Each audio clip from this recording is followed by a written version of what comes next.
ముందుగా ఈ appropriation bill మీద ప్రసంగించే అవకాశం ఇచ్చినందుకు మీకు ధన్యవాదాలు అధ్యక్ష. మొదటిసారి అప్రోప్రియేషన్ మీద ప్రతిపక్షంలో మాట్లాడుతున్నాను కాబట్టి దయచేసి తమరు తగినంత సమయం ఇవ్వాలని మిమ్మల్ని మీకు విజ్ఞప్తి చేస్తా ఉన్నాను సార్. అధ్యక్ష, ముందుగా 10 ఏళ్ల తర్వాత తెలంగాణ గురించి ప్రస్తావించే ముందు 10 ఏళ్ల ముందున్న పరిస్థితులు కూడా ఒక్కసారి మననం చేసుకోవాల్సిన బాధ్యత మనందరి మీద ఉంది అధ్యక్ష. 2014 47 గుర్తు చేసుకోమంటే కూడా చేసుకుంటామన్నా. అంటే మీరు మాట్లాడిన ప్రతి ఒక్కరూ sir running commentary deputy CM చేస్తే ఎట్లా సార్? అధ్యక్ష, 10 ఏళ్ల ముందు అంటే సార్ మాట్లాడిన ప్రతి సభ్యుడు ట్రెజరీ బెంచెస్ నుంచి నేను గమనించింది గత ప్రభుత్వము, గత 10 ఏళ్ళు, గతము అంటూ మీరు పురావస్తు పరిశోధక శాఖ కదా తవ్వినట్టు తవ్వుతానే ఉన్నారు 10 ఏళ్ళు. సో మాకు కూడా తప్పదు కదా సార్, ఎందుకంటే గౌరవనీయులు పెద్దలు బట్టి విక్రమార్క గారిని నేను అభినందిస్తున్నా సార్. ఎందుకంటే వారు ఆర్థిక మంత్రిగా ఈరోజు బడ్జెట్ ప్రవేశపెట్టారు, చక్కటి బడ్జెట్ పెట్టామని వారు చెప్పారు, సంతోషం అధ్యక్ష. వారు మరింత ఉన్నతిని సాధించాలని తప్పకుండా ఆ కూర్చున్న కుర్చీలోంచి అవసరమైతే భవిష్యత్తులో పక్క కుర్చీలోకి కూడా పోయే విధంగా వారికి దేవుడు ఆ శక్తిని, ఆ ఆశీర్వాదాన్ని కుడివ్వాలని మనసారా కోరుకుంటాం. మీరంటే ఆ గౌరవం ఉంది. మీరు ఇక్కడ కూడా చక్కగా అప్రోప్రియేషన్లో గతంలో కూడా మాట్లాడారు కాబట్టి వారికి అభినందనలు అధ్యక్ష. ఇప్పుడు 10 ఏళ్ల ముందు పరిస్థితుల్లో నేను ఊరికే అనలేదు సార్, ఎవరి మీద విమర్శ చేయాలని కూడా చెప్పట్లేదు. ముఖ్యమంత్రి గారు కూడా మొన్న మాట్లాడినప్పుడు ఒక మాట అన్నారు. 10 ఏళ్ల నాడు తెలంగాణ రాష్ట్రం ఏర్పడ్డప్పుడు జూన్ 2014లో ఒక పరిస్థితి ఎట్లా ఉంది రాష్ట్రంలో అన్నాడు, ఒక అనిశ్చిత పరిస్థితి ఎట్లా ఉంది చెప్పడానికి నేను ప్రయత్నం చేస్తాను. ఆ రోజుల్లో కిరణ్ కుమార్ రెడ్డి గారు ముఖ్యమంత్రి, ఆయన ఒక ప్రజెంటేషన్ ఇచ్చి మరీ ఒక కట్టెబట్టుకొని అసలు రాష్ట్రంలో కరెంటే ఉండదు, తెలంగాణలో మీరు దివాలా తీసిపోతారు, అసలు మొత్తం విద్యుత్ ఉత్పత్తి కేంద్రాలని అవతలు ఉన్నాయి, మీరు ఏం చేస్తారు ఇక్కడ అంటూ దివాలా మొత్తం చీకట్లతో నిండిపోతుంది అనే విధంగా వారు మాట్లాడారు. ఇంకా కొంతమంది పెద్దలైతే ఈ రాష్ట్రానికి పెట్టుబడులే రావు, ఉన్న పెట్టుబడులే పోతాయి, కొత్త పెట్టుబడులు ఎక్కడి నుంచి వస్తాయి తెలంగాణకి అనే కొంతమంది ఆ ధోరణిలో మాట్లాడినారు. తర్వాత శాంతి భద్రతల విషయంలో కూడా చాలామంది మాట్లాడారు.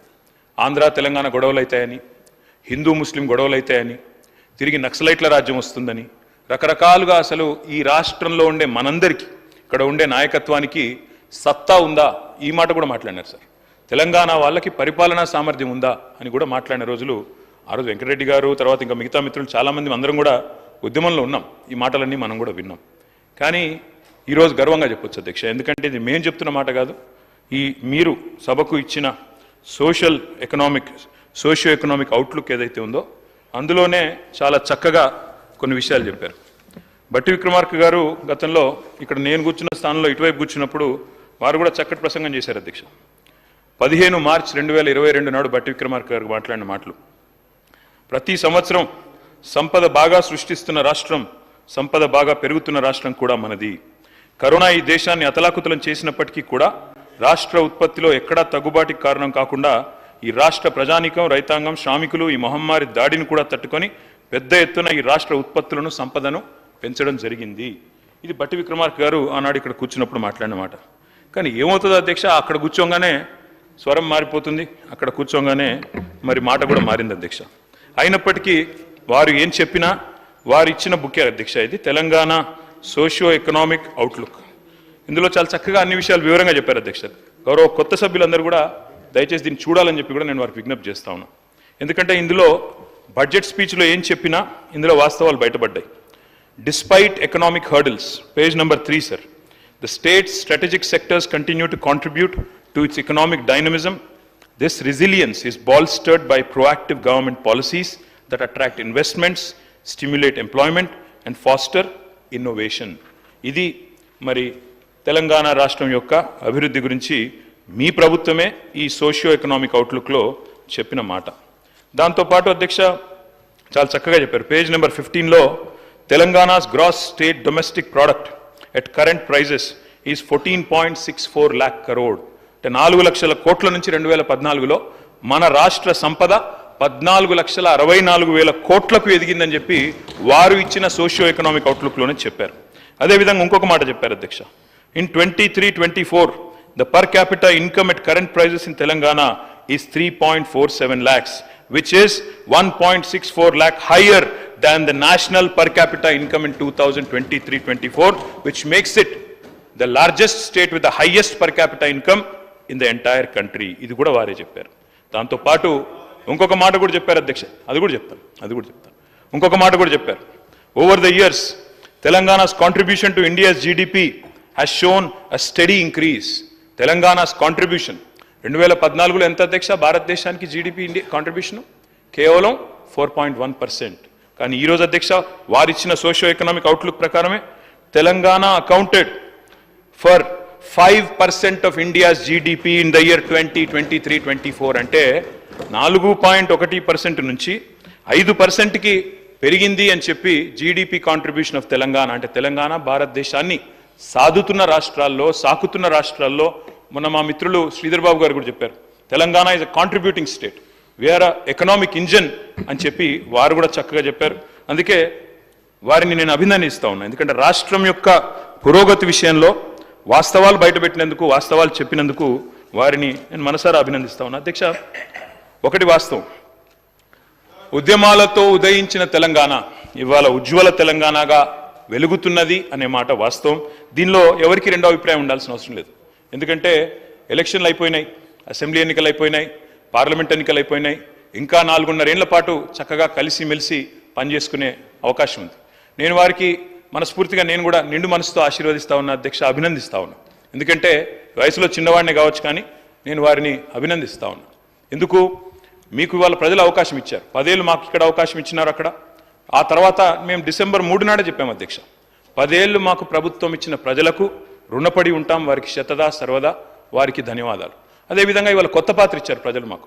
ఒక నిర్మాణాత్మకమైన ప్రతిపక్షంగా, ఒక కన్స్ట్రక్టివ్ ఆపోజిషన్గా, ఈ రాష్ట్రం కోసం పుట్టిన పార్టీగా తప్పకుండా ఈ రాష్ట్ర బాగులు కోరుతూ, ఈ రాష్ట్ర ప్రజల బాగు కోరుతూ మీరు తీసుకునే ప్రతి నిర్ణయానికి మా మద్దతు, మా స్వాగతం ఉంటుంది. కన్స్ట్రక్టివ్ నిర్ణయాలకు తప్పకుండా స్వాగతిస్తాం.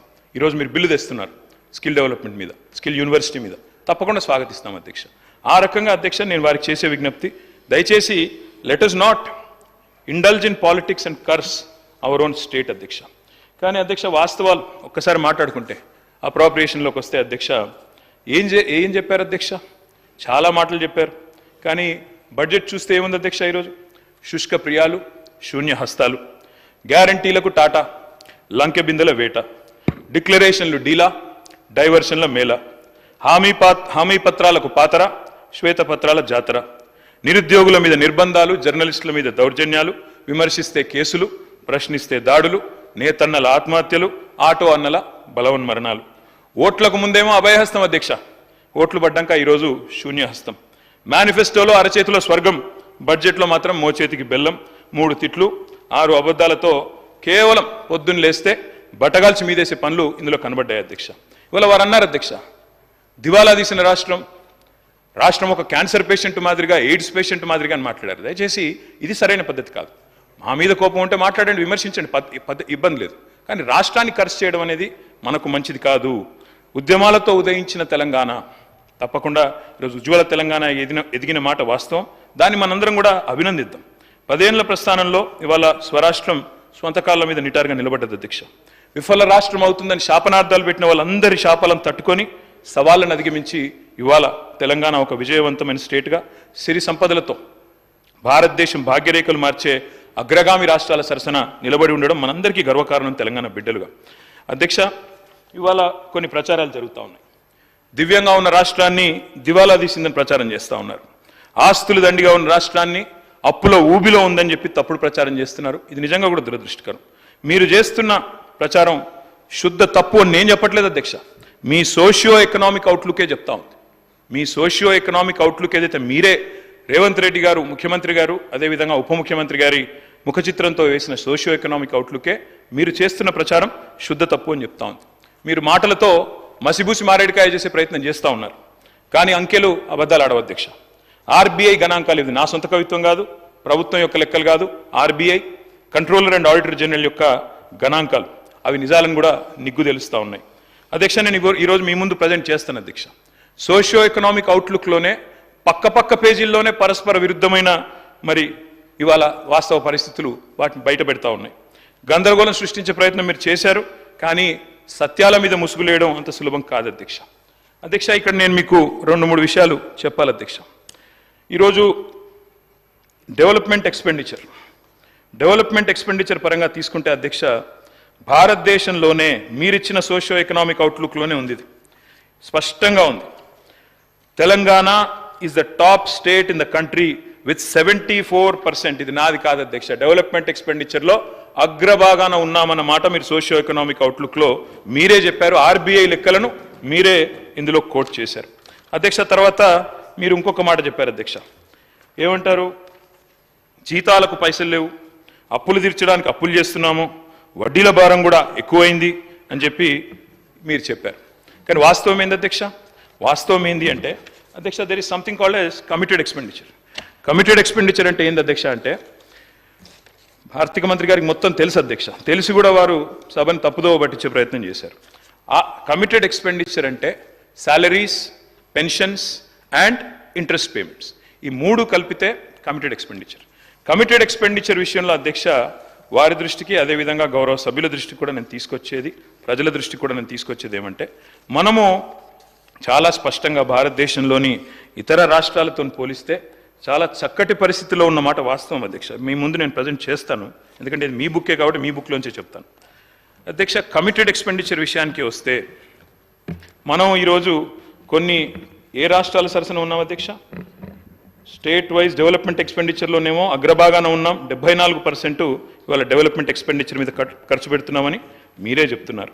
అదేవిధంగా అధ్యక్ష కమిటెడ్ ఎక్స్పెండిచర్లో మనం, కమిటెడ్ ఎక్స్పెండిచర్ అంటే ₹1 మీరు జీతాలు, భత్యాలు, పెన్షన్లు, అదేవిధంగా వడ్డీ చెల్లింపులు మితి కడితే అది పోతే రూపాయిలో మనకు 47 పైసలు రూపాయలు దానికి పోతున్నాయి అధ్యక్ష, జీతాలకు, భత్యాలకు, పెన్షన్లకు, అదేవిధంగా మనకి మితి కట్టేందుకు ఇంట్రెస్ట్కు. మిగిలిన 53 పైసలు అవైలబుల్ ఉన్నాయి ప్రభుత్వానికి డెవలప్మెంట్ చేయడానికి అనేది కమిటెడ్ ఎక్స్పెండిచర్లో కనబడతా ఉంది. అంటే ఓవరాల్గా చూసుకుంటే ఎక్కడున్నాం అధ్యక్ష మనం? ఈరోజు భారతదేశంలో కేరళ చూస్తే కమిటెడ్ ఎక్స్పెండిచర్ రూపాయిలో 82 పైసలు, హర్యానా రూపాయిలో 81 పైసలు, పంజాబ్లో రూపాయిలో 79 పైసలు జీతాలకు, భత్యాలకు, పెన్షన్లకు, అదేవిధంగా ఇంట్రెస్ట్ చెల్లింపులకు పోతుంది. వెస్ట్ బెంగాల్ 69 పైసలు పోతుంది రూపాయిలో, తమిళనాడులో 62 పైసలు పోతుంది, ఆంధ్రప్రదేశ్లో 61 పైసలు పోతుంది, వారు మొన్నటిదాకా నడిపిన రాజస్థాన్లో 59 పైసలు రూపాయికి. దేశ సగటు జాతీయ యావరేజ్ ఎంత అధ్యక్ష? కమిటెడ్ ఎక్స్పెండిచర్ 56 పైసలు. అంటే మొత్తంగా రూపాయి ఆదాయం వస్తే అందులో 56 పైసలు జాతీయ సగటు కమిటెడ్ ఎక్స్పెండిచర్. కానీ తెలంగాణ ఎంత అధ్యక్ష? 47. అత్యల్పంగా ఉన్న రాష్ట్రాల్లో టాప్ 4లో తెలంగాణ ఉంది. దీన్ని మీరు తిమ్మిని బమ్మిని చేసి మోసం చేసే ప్రయత్నం చేస్తామంటే కుదరదనే మాట కూడా నేను వారికి విజ్ఞప్తి చేస్తా ఉన్నా అధ్యక్ష. ఇంకొక మాట కూడా చెప్పాలి అధ్యక్ష, ఇవాళ వడ్డీల కోసం, జీతాల కోసం పైసలు జాలట్లేదు అనే మాట వారు మాట్లాడుతూ ఉన్నారు అధ్యక్ష. ఒక్క మాట వారికి నేను చేసే విజ్ఞప్తి, మీరు పరస్పర విరుద్ధమైన వ్యాఖ్యలు చేశారని నేను చెప్పాను. 47 పేజీలో సోషియో ఎకనామిక్ అవుట్లుక్లో మీరే చెప్పారు హయ్యర్ ఫిస్కల్ స్ట్రెస్ ఉంది, 47 ఉంది కమిటెడ్ ఎక్స్పెండిచర్, దానివల్ల ఫిస్కల్ స్ట్రెస్ ఉందని చెప్పారు. కానీ 44 పేజీలో మీరు చెప్పిన మాటలో అక్కడ మీరు చెప్పారు డెవలప్మెంట్ ఎక్స్పెండిచర్లో Telangana top in the country 74% అని మీరే చెప్తా ఉన్నారు. What is right? Committed expenditure తక్కువ ఉంది అయినా ఎక్కువ ఫిస్కల్ స్ట్రెస్ ఉందని మీరు చెప్పిన మాట కరెక్టా? లేదా డెవలప్మెంట్ ఎక్స్పెండిచర్ 74%తో భారతదేశంలో